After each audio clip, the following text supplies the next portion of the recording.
Hei, minä olen Könösen Päivi, HR Consultingin yrittäjä ja tuotan tämmöistä henkilöstöhallinnon asiatietoa yrittäjille ja henkilöstöasioita kiinnostuneille henkilöille.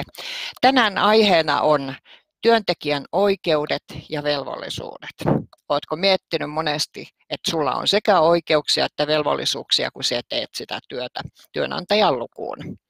Sulla on oikeus saada palkkaa tehdystä työstä. Sulla on oikeus tehdä sellaista työtä, missä sun työkokemus ja ammattitaito on kohdallaan. Tarvittaessa työnantaja on velvollinen lisäkouluttamaan sinua siihen työtehtävään, mutta minä uskoisin, että työnantaja on ottanut tämän huomioon silloin, kun hän on valinnut sinut siihen työtehtävään. Sulla on oikeus työnantajan tarjoamaan työterveyshuoltoon sekä turvalliseen työpisteeseen työtehtäviin. Sulla on oikeus kieltäytyä tekemästä töitä, jossa saattaa sut itsesi siihen vaaraan. Et sulle saattaa tulla tapaturmaa tai tämmöistä, niin sulla on oikeus kieltäytyä siitä työtehtävän tekemisestä.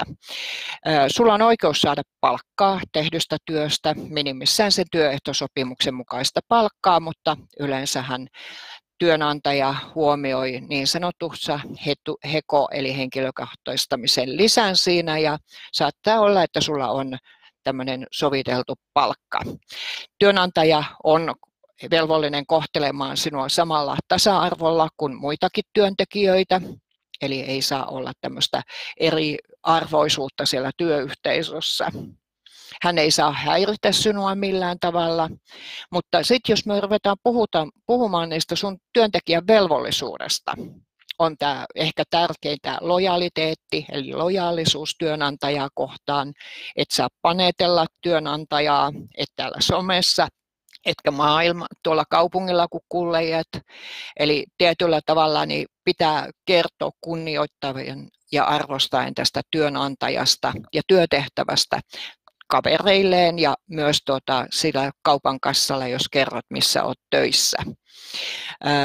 Muuta velvollisuuksia työntekijällä on se, että hän tekee sitä työtä ammatti-ilolla ja taidolla, tietyllä tavalla niin kuin tekee sitä tuottavasti, eli ei tee sillä tavalla työtä, että se tuottaa tappiota työnantajalle.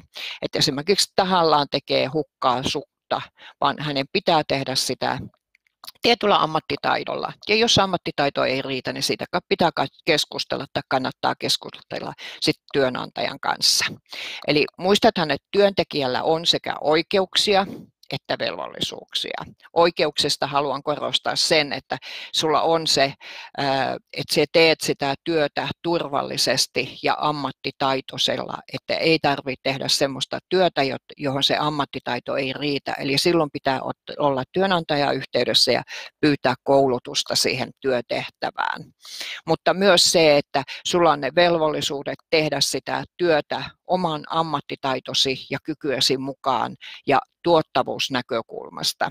Ja tärkeintä on se lojaali, eli pitää olla lojaali työnantajalle, eli pitää kannustaa, kertoa hyviä puolia siitä omasta työtehtävästä ja kertoo myös, että miten ammattiylpeydellä sinä sitä työtä teet.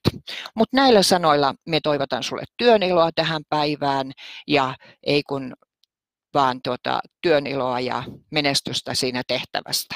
Hei hei!